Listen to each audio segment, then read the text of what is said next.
রান্না করতে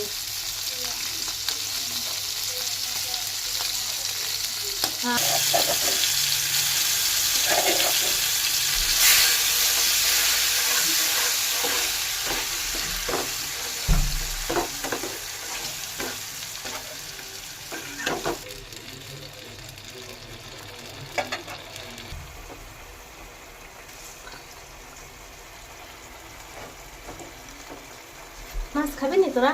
তুমি একবারে করতেছো তো ভিডিও অন করি। আমি যেন করেছিলাম আমার বন্ধ।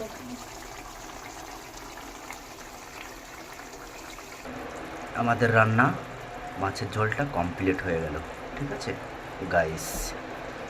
এই সানের উপর রায় দেয় প্যাকেটে ভর্তি সময় ঘিন্না লাগে তো। সবাই বসে রয়েছে খালি পায়। ওরা কড়াইটা দিতে হবে।